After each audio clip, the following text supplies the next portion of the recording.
Right about now, the Funk Soul Brother. Check it out now, the Funk Soul Brother. Right about now, the Funk Soul Brother. Check it out now, the Funk Soul Brother. Right about now, the Funk Soul Brother. Check it out now, the Funk Soul Brother. Right about now, the Funk Soul Brother. Right about now, about now, about now, about now.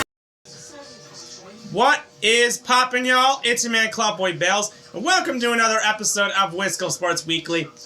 Packers spent the first day of 2023 blowing out the Vikings, and then they spend the last day of 2023 blowing out the Vikings in a game that was absolutely critical for a team to actually make the postseason. It's shocking that the Packers went into Minnesota and was able to get the W. The first time Jordan Love faced up against Minnesota, he did not look good at all. This game was much improved. He was doing stuff I remember Brett Favre doing and Aaron Rodgers doing. Honestly, there was a lot going on. But it's crazy to me that these things, are happening, I am very shocked that we were able to pull this victory, and that's impressive. Anyways, Happy New Year's to everybody. I hope you're all celebrating and everybody's safe and all. Packers get the victory 33-10, and they go to 8-8, and now they have a chance to make the playoffs. The chance to get into the playoffs is about 60-something%. Pretty much all they got to do is win, and I feel like they'll get in.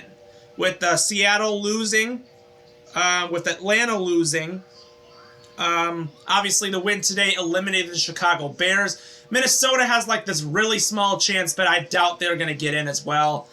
Pretty much it's a very long shot of what is going to happen, but a lot happened in this game, and I'm very happy about everything. First off on the hand, Jordan Love, obviously he gets my game ball today, going 24 out of 33, 256 yards, and 3 total touchdowns with a 125 quarterback rating. Aaron Jones on the ground went 20 for 120 yards and 1 catch for 10. Honestly, he just provided so much on the ground game, and he really played fantastic. Bo Melton, out of all the curiosity, Bo Melton led the day with 6 catches, 105 yards, and the touchdown, which is fantastic. First career touchdown for the rookie out of Rutgers. Jaden Reed with another great game. Ended up getting injured later, but it's unfortunate. 6 catches, 89 yards, and 2 touchdowns for him.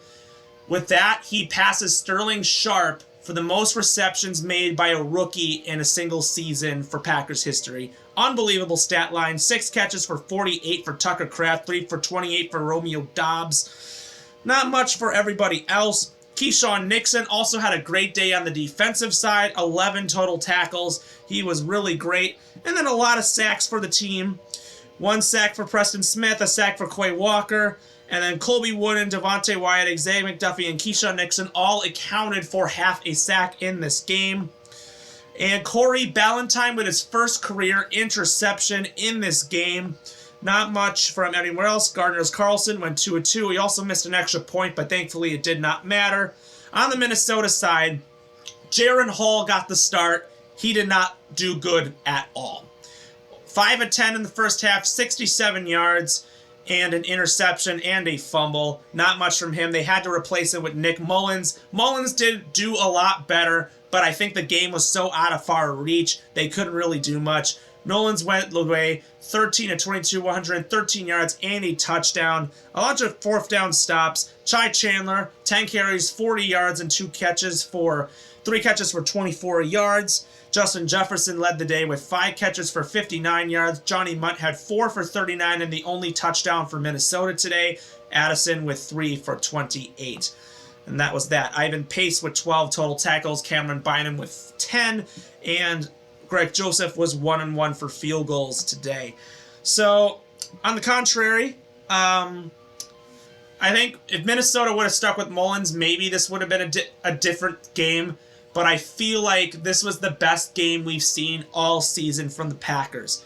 They came out knowing that they had a chip on their shoulder, and I think they had their best defensive performance of the season. Obviously, I hate to say that because realistically, I feel like I sadly might know what happens next week because we've seen this same scenario take place last year, dominating the Vikings, and then with the chance to get into the playoffs, you lose to a team that's highly anticipated to be good in the coming years. Detroit was a highly anticipated team coming in the years, and they went into Lambeau and beat us. They were already eliminated from the postseason, and we lose to them.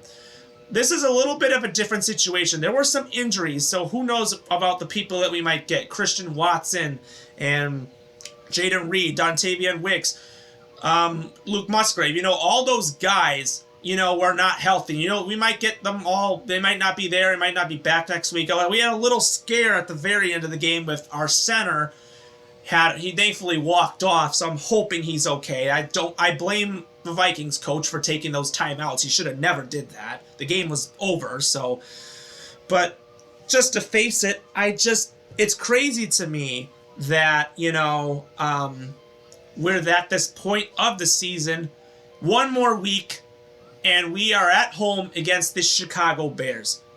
Obviously, it was Jordan Love's first official start, as a starter, as a Packer, and this was a big game for him. He came out into Chicago and had an unbelievable game. I know the fans are going to have his back. I know that this is interesting. The Chicago Bears have not won in Lambeau Field in over a decade.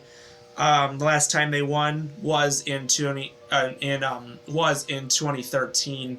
So it was a while since the Bears. Actually, no, 2015. It's been a while since the Bears have won in Lambeau Field. But I'm hoping the best to come that they can pull in. If we get this victory, we are in the playoffs. It's pretty settled. I think, Minnesota obviously now with this loss, we aren't going to get last in the division. But here's the thing about Chicago Bears. Chicago was a team that was really bad at the start of the season, but they have won and played so much better in these last couple games. So this game is not going to be easy by any means. Chicago isn't really playing for anything. Because of the Packers' win today, they have been eliminated from the postseason. They just needed a tie today, but that did not happen. It was a low shot, but that's the case. But there's a lot of teams that are still trying to fight their way in there. Atlanta has a long shot, but I doubt they'll get in. They don't have any advantages at all. It'll likely be Tampa Bay or the Saints. It's going to be either one of those two teams. And those teams could really sneak in. Seattle, obviously losing doesn't help their case, but they still are alive, if I'm correct. And the Rams, obviously, I believe, will get the 6th seed. So it's going to be the 7th seed. My likely prediction is that we will be playing the Cowboys if we win next week and get into the playoffs. That is who we likely will be playing. But a lot to happen. I think we're just going to sit here, watch the ball drop, enjoy the new year. Obviously, if you see this next year, enjoy some college football. Badgers obviously play tomorrow, 11 o'clock against LSU. It'll be a lot of, obviously that is going on. And it's crazy that we've gone through one dramatic NFL season for sure. A lot to happen, but we will see. In the meantime, enjoy your New Year's. Enjoy it with your loved ones. And if you will see you next time. Stay safe out there. Happy New Year. Go Pack Go.